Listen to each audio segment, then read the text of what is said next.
As if reading the greens wasn't a challenge enough for most of us, occasionally you're going to encounter double and even triple breaking putts. So in today's lesson, I'm going to take you through my process on how I get a good read on those challenging types of putts. So here I am in a bit of a sticky situation. I've got a tricky putt here that's got 2 or 3 breaks, as I can already tell. So the first thing you should do on any putt, even if it's a 3-footer, is circle around the hole, look for imperfections, look for slope changes, feel the breaks under your feet. So as I'm walking here, I can kind of tell that this putt's going to come down this way a little bit. This whole green is falling to my right. But when I get up on this hill, I can now see that it's pushing this way a little bit. So that's going to be my second break. And then as I come up to the hole here, I can definitely see that, again, this part of the green is higher pushing this way. So I get a feeling it's going to break back a little more. Now you should always take the time to do just a little quick squat here and see what it looks like from the other side. This viewpoint always gives me the best read on slope. So I can tell now from down here how downhill this putt actually is, and it didn't look quite that downhill from up there.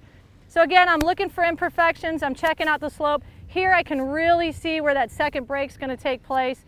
And so now as I come back up to my putt, I've got a good read on it, but I've really got to decide where to aim it. Now, initially when you hit your putt, it's going to have the most speed when it comes right off the club face. So that first break, you don't need to read too much into that, because again, the ball's going to have so much speed it's going to go through it.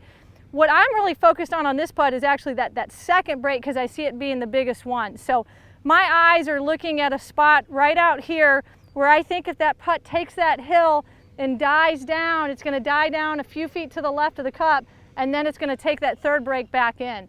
So a lot of this is some guesswork, but if you take the time to walk around the hole and look at it from both sides, and again, I think looking at that biggest break, which is that one in the middle, and playing more towards that is going to be a good idea. So let's give this putt a roll and see how I do. Again, speed is going to come into play a lot here because I'm downhill. If I hit it too hard, it's just going to go through everything. So I've got to make sure I get the right pace on this ball.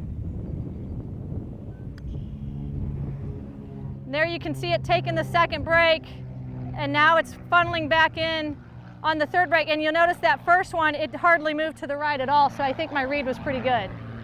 It's simple and it works. And remember, if you have a question, please submit it in the Ask Maria section on mygolfinstructor.com.